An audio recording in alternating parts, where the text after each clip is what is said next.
Students, last time मैंने आपको कुछ क्वेश्चन दिए थे। ये 5 क्वेश्चन दिए थे जो इस समय मैंने स्क्रीन पर दिखा रखे हैं। जिन लोगों के पास ये क्वेश्चन नहीं थे तो टेंशन ना लें, मैं दोबारा से इसको ग्रुप में भेज दूंगा इस पेज को, ठीक। और जिनके पास थे उन्होंने सॉल्यूशन किया होगा, तो मैं आज इसका सॉल्यूशन आपको बताता हूँ, ठीक। क्वेश्चन नंबर 1 देखते हैं। Calculate the distance between 2 protons. तो यहाँ प्रोटॉन की बात क्यों हो रही है? क्योंकि हमको प्रोटॉन का चार्ज पता होना चाहिए, ठीक। Such that the electrical repulsive force between them is equal to the weight of either. Weight हम जानते हैं, वेट क्या होता है? mg। तो यहाँ पर हमको प्रोटॉन का मास ही पता होना चाहिए, ठीक। तो देखते हैं ये क्वेश्चन कैसे होगा। इसका मैंने मास ऑफ प्रोटॉन 1.67 10⁻⁻27 kg होता है, ये आप लोगों को अंडरस्टूड होगा। वेट mg, तो मास इतना हो गया, इसमें g का मल्टीप्लाई कर देंगे तो इतना वेट हो जाएगा, और न्यूटन। चार्ज ऑन प्रोटॉन उतना ही होता है जितना इलेक्ट्रॉन का होता है, 1.6 10⁻⁹ कूलम। तो क्वेश्चन में दिया हुआ है जो वेट ऑफ प्रोटॉन है किसके बराबर है? इलेक्ट्रिकल रिपल्सिव फोर्स के बराबर है। तो वेट उसका mg, और इलेक्ट्रिक रिपल्सिव फोर्स हम जानते हैं k q1 q2/r²। और यहाँ पर Q1 और Q2 दोनों ही प्रोटॉन है, इसलिए मैंने दोनों को सेम Q ले लिया है, तो ये Q² हो जाएगा यहाँ पर। तो यहाँ से हमको उसके बीच की डिस्टेंस निकालनी है, R निकालनी थी, तो यहाँ पर इसको क्रॉस मल्टीप्लाई कर देंगे तो R² इधर आ जाएगा, mg उसके नीचे आ जाएगा। तो बस वही हुआ है, R² = kq²/mg। उनकी वैल्यू पुट कर दिए, सॉल्व कर दिया है और हमारा आंसर आ गया है, ठीक। स्क्वायर में इतना आएगा, उसका रूट ले लेंगे तो इतना हो जाएगा। चलिए सेकंड क्वेश्चन देखते हैं। The sum of 2 point charges is 7 micro coulomb. Micro की वैल्यू 10⁻⁻6 होती है, ये हम पहले से जानते होंगे। उनका सम दे रखा है, टोटल दे रखा है, दोनों चार्ज Q1 और Q2 का टोटल कितना दिया है? 7 माइक्रो कूलम, माने Q1 + Q2 7 माइक्रो कूलम है। They repel each other with a force of 1 newton. तो यहाँ पर इलेक्ट्रोस्टैटिक रिपल्सिव फोर्स 1 न्यूटन दिया हुआ है, F की वैल्यू दे दी है। व्हेन केप्ट 30 सेंटीमीटर अपार्ट, उनके बीच की 30 सेंटीमीटर दे दी है। तो इस डिस्टेंस का हमें ध्यान रखना है, ये डिस्टेंस सेंटीमीटर में दी जाती है, इसको हमको मीटर में कन्वर्ट करना होता है, तभी हम इसको फॉर्मूले में फिट कर सकते हैं। Calculate the value of each charge, दोनों चार्ज की वैल्यू निकालनी है। तो सेकंड का सॉल्यूशन यहाँ देखेंगे। फोर्स उसका 1 न्यूटन है, डिस्टेंस 30 सेंटीमीटर थी, तो मैंने उसको मीटर में कन्वर्ट कर दिया, 0.3 मीटर हो गया। Q1 + Q2 7 micro coulomb question में दिया हुआ है। और जो रिपल्सिव फोर्स है वो F। अब ये नहीं पता रिपल्सिव है अट्रैक्टिव, बट सम ऑफ 2 दे रखा है 7 माइक्रो कूलम, तो इसका मतलब दोनों कैसे होंगे? पॉजिटिव चार्ज ही होंगे। तो F = k Q1 Q2/r²। तो यहाँ पर हमको Q1 और Q2 के बारे में कुछ पता नहीं है, बाकी F पता है, R पता है और K पता है।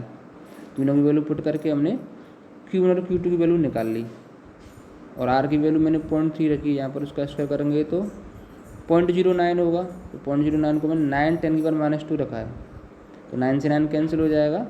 जब नीचे का 9 ऊपर जाएगा तो ये माइनस का 9 हो जाएगा, तो ऊपर जाके माइनस के 11 हो जाएंगे ये। तो Q1 Q2 10⁻⁻11 हो गया, और Q1 + Q2 हमको ऊपर 7 माइक्रो कूलम दे रखा है, ठीक। तो इससे इन दोनों की हेल्प से, इक्वेशन 1 और इक्वेशन 2 की हेल्प से हम Q1 - Q2 की वैल्यू निकाल सकते हैं। ये फार्मूला होता है, ये फार्मूला भी सिंपल सा ही है, a + b का होल स्क्वायर a - b का होल स्क्वायर के बीच जो रिलेशन है वही ये फार्मूला है। तो Q1 - Q2 का होल स्क्वायर जो होता है वो Q1 + Q2 का whole square minus 4Q1 Q2 इतना होता है। तो इसको सॉल्व करेंगे, Q1 + Q2 की वैल्यू मैंने 7 माइक्रो कूलम रख दी यहाँ से इक्वेशन 1 से। तो 7 का स्क्वायर 49, और माइक्रो 10⁻⁻6 का स्क्वायर 10⁻⁻12, -4Q1 Q2 की वैल्यू इक्वेशन 2 से रख दी 9 10⁻11। अब इन दोनों की पावर हम सेम कर सकते हैं, ठीक। तो यहाँ पर मैं 4.9 कर दूंगा इसको, तो -11 हो जाएगी पावर। 4.9 में से 4 जाएंगे तो 0.9 10⁻11 होगा, उसको 9 10⁻12 भी हम लिख सकते हैं। तो हमारे पास इस तरह से Q1 - Q2 का होल स्क्वायर आ गया 9 10⁻12। इसका रूट लेंगे तो 9 का तो हो जाएगा 3, -12 का -6। हमारे पास Q1 + Q2 है 7 माइक्रो कूलम यहाँ पर, और Q1 - Q2 है 3 माइक्रो कूलम। 10⁻⁻6 को माइक्रो लिख सकते हैं, तो यहाँ से हम Q1 और Q2 की वैल्यू निकाल सकते हैं। वो 5 और 2 आएगी। देखो 5 और 2 को जोड़ेंगे 7, और 5 में से 2 घटाएंगे तो 3। ठीक, इस तरह से हम ये सेकंड क्वेश्चन भी हमने कर लिया। क्वेश्चन नंबर 3 देखेंगे। ए charge Q is placed at the centre, centre माने बिल्कुल बीच में रखा हुआ है, of this line joining 2 equal charge capital Q, मतलब 2 कैपिटल Q चार्ज हैं हमारे पास, उन दोनों के बीच की लाइन के सेंटर पॉइंट पर क्या रखा हुआ है, एक स्मॉल चार्ज Q रखा हुआ है।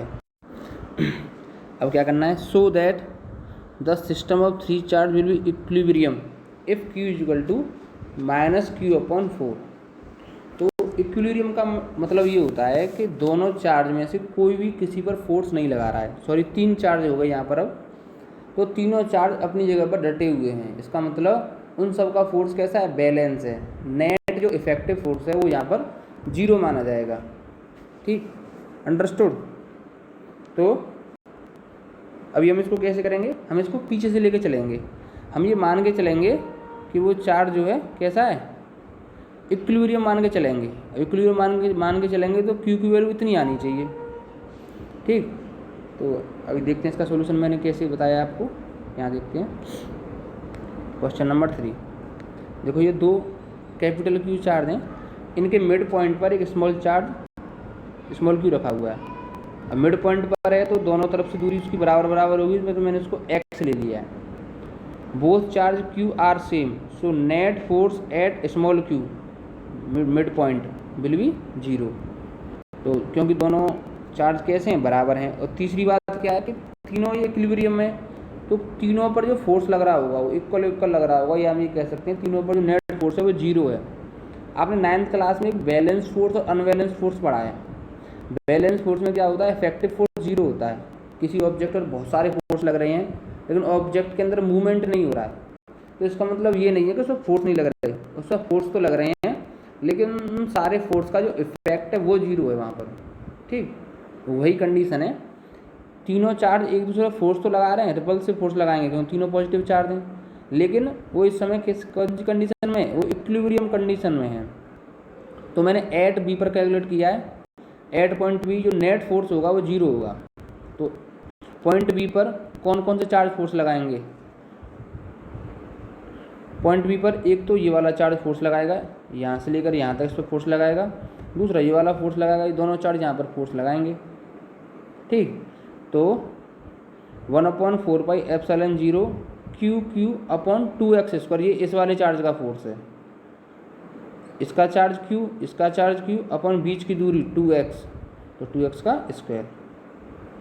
ठीक, प्लस 1/4πε0 स्मॉल q और कैपिटल Q, इस बार ये दोनों चार्ज हैं तो इनकी बीच की दूरी क्या है, x, तो अपॉन में x का स्क्वायर ये हमने लिया यहाँ पर।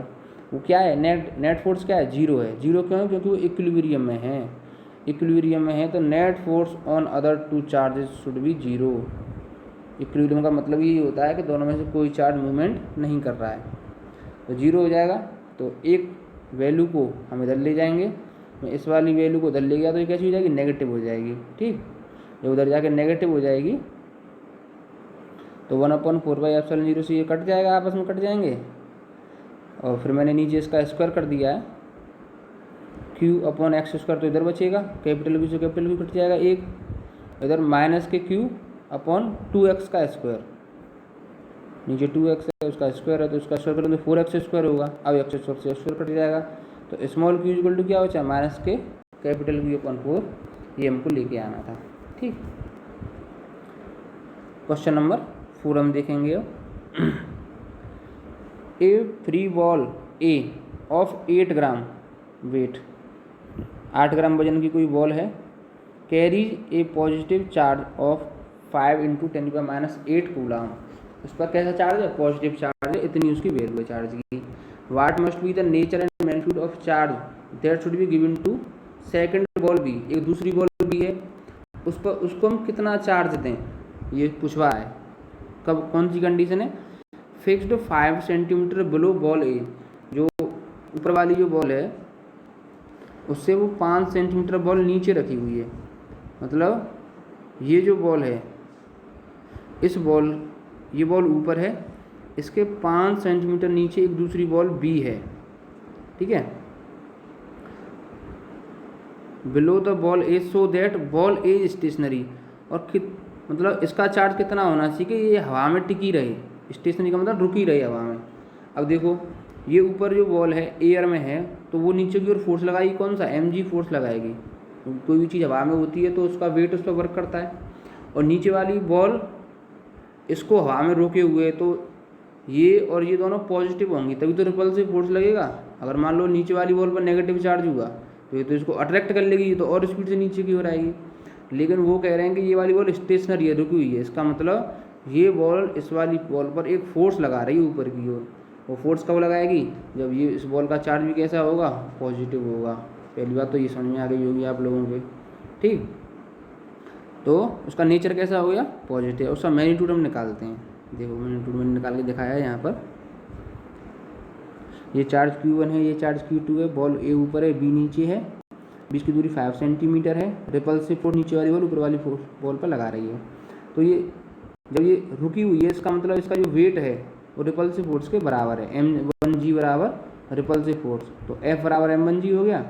F की वैल्यू 9 × 10⁻9 Q1 Q2 हमारा स्क्वायर m1g, और m1 की वैल्यू उसमें दे रखी है, उसका मास दे रखा है क्वेश्चन में, देखिए इसका मास है 8 ग्राम।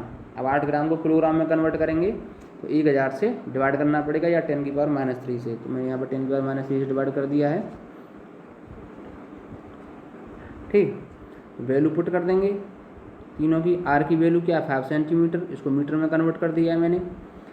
ये हमेशा ध्यान रखना है कि यहाँ पर वैल्यू अक्सर क्वेश्चन में सेंटीमीटर में दी जाती है, उसको मीटर में कन्वर्ट करना होता है। इसको स्टूडेंट्स अक्सर भूल जाते हैं, तो आप इसको भूलें नहीं, ध्यान में रखेंगे। तो सॉल्यूशन आपके सामने है, बहुत साधारण सा सवाल है, सिंपल सा, कई बार बोर्ड में पूछा गया है, वैल्यू बदल बदल के पूछा जाता है ये, ठीक। तो ऐसा नहीं है कि हम 12th में आ गए तो 11th का पूरा भूल जाएंगे। आप देख रहे हैं कि ये सारे क्वेश्चन जो 5 के 5 क्वेश्चन है, ये मल्टीपल रिपीटेशन है बोर्ड में, वैल्यू चेंज कर करके ये क्वेश्चन कई बार पूछे गए हैं, और इनमें 11th के फॉर्मूले का धुआंधार प्रयोग हो रहा है, ठीक। तो ये चीज़ हमको ध्यान रखनी है। क्वेश्चन नंबर 5 है, 2 small spheres each having mass m and charge q, दोनों पे चार्ज q है, मतलब दोनों पे सेम चार्ज है, ठीक, दोनों का मास भी सेम है। Are suspended from a point by a thread each L meter long, मतलब क्या किया इन्होंने, 2 चार्ज हैं, दोनों को क्या किया है, थ्रेड से लटका दिया गया है ऐसे, और एक ही खूंटी से लटकाया गया है इस तरह से।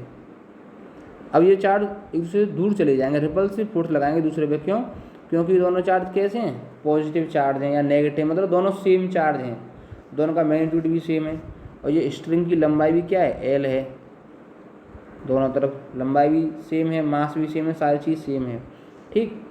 और ये दोनों एक दूसरे से दूर चले जाएंगे, तो यहाँ बीच में एक एंगल बन जाएगा।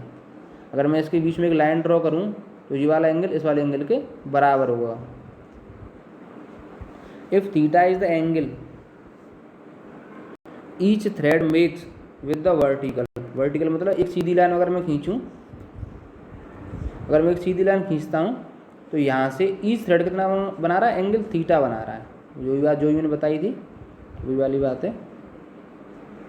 When equilibrium has been attain so that Q square is equal to 4mg L square sine square theta tan theta 4 pi ε0। ये भयंकर सा डेरिवेशन है, लग रहा होगा लेकिन बहुत सिंपल है ये। अभी देखते हैं ये क्या होगा, घबराने का नहीं। देखो जो कंडीशन मैंने आपको बताई थी वो ये है कि दोनों ऐसे लटके हुए हैं, ये पॉइंट ए है, पॉइंट बी है, दोनों पे चार्ज Q है, मास क्या है mg। The given situation shown in figure, जो सिचुएशन क्वेश्चन में दी हुई है मैंने उसका यहाँ फिगर बना दिया है। मैं थोड़ा फास्ट चल रहा हूँ, आप लोगों को लग रहा होगा सर कितना फास्ट बोल रहे हैं। आप क्या करेंगे, इस वीडियो को पॉज कर करके देखेंगे, क्योंकि न्यूमेरिकल तो बहुत सारे हैं और इस तरह से न्यूमेरिकल जो है नहीं हो पाएंगे। अभी 5 न्यूमेरिकल मैंने आपको यहाँ बताए हैं, ये समझिए कि ये तो ऊँट के मुँह में जीरे के बराबर है, करीब 50 वैरायटी के क्वेश्चन इस चैप्टर से बनेंगे।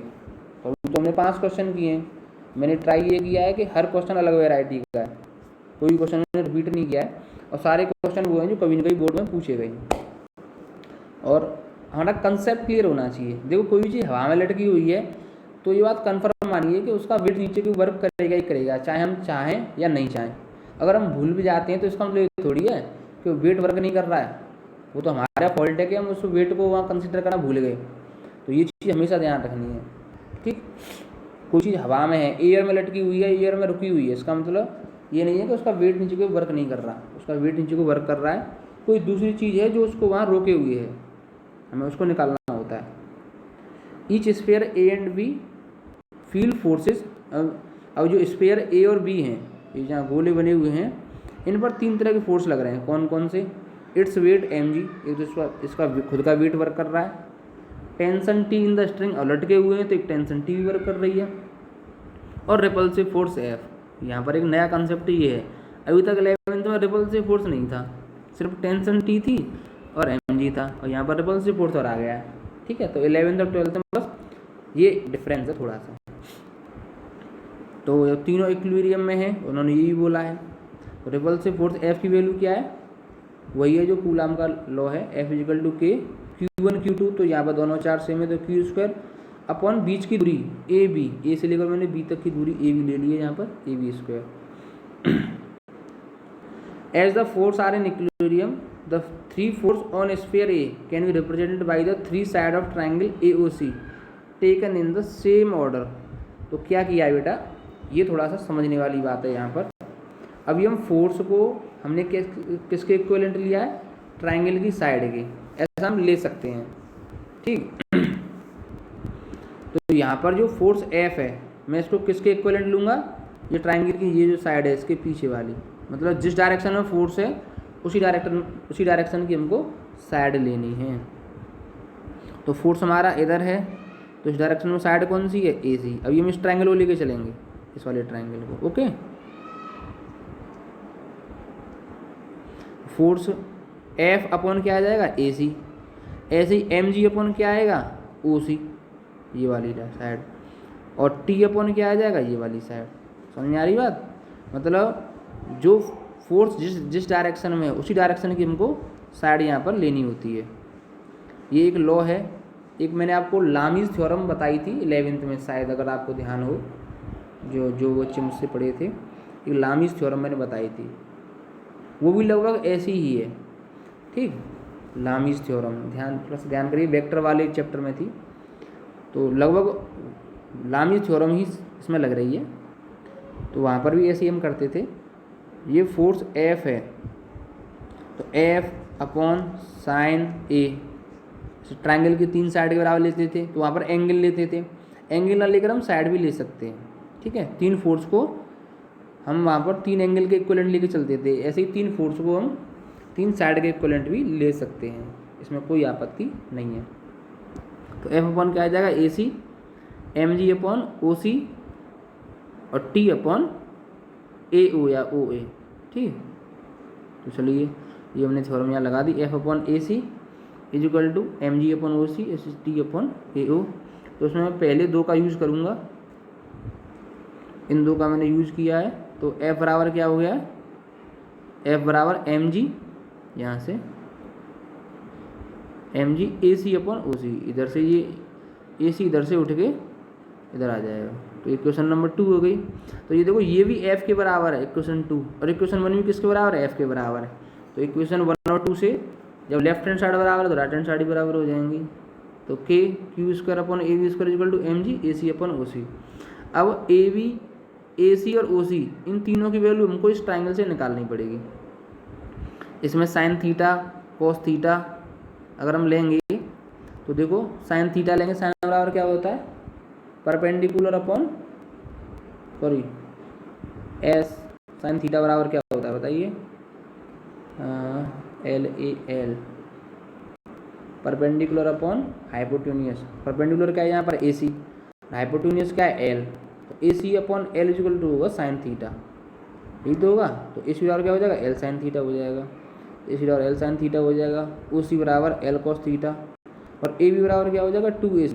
अब देखो ये AC जो है वो ए बी का आधा है, तो ए बी क्या हो जाएगा 2AC हो जाएगा। तो 2AC का मतलब 2L sin थीटा, वो तीनों वैल्यू हम इसमें पुट कर देंगे। 1/4 के की वैल्यू मैंने यहाँ पुट कर दी 1/4/0 क्यू स्क्वायर, ए बी की जगह पर मैंने क्या कर दिया 2L sin थीटा का होल स्क्वायर हो जाएगा। तो 2 का स्क्वायर 4, L का स्क्वायर L स्क्वायर, साइन का square sine square theta equal to mg। AC की जगह पर L sin थीटा, उसी के L से L कैंसिल हो जाएगा। क्यू स्क्वायर को लेफ्ट हैंड साइड में रखना है, बाकी सारी चीज़ राइट हैंड साइड में ले जाएंगे तो हमारा ये डेरिवेशन भी हो जाएगा। I hope you like this video, आपको अच्छी लगी होगी, समझ में भी आया होगा। और अगर समझ में नहीं आया तो आप लोग मुझे मैसेज कर सकते हो ग्रुप में, या मुझे पर्सनली मैसेज कर सकते हो वहाँ से ग्रुप में से नंबर लेकर, ठीक। तो कोई भी क्वेरी है तो आप ज़रूर पूछें, ठीक है। और समझ में आ जाता है बहुत अच्छी बात है, ठीक, ओके। और जो मैं आपको लिंक भेजूँगा वीडियो की, उसको सब्सक्राइब कर लेना चैनल को, स्कूल का चैनल है वो। उसमें कमेंट नीचे सबसे नीचे जाके कमेंट भी कर सकते हो, कोई प्रॉब्लम है तो वहाँ कमेंट करके ही पूछ सकते हो। Okay, thank you.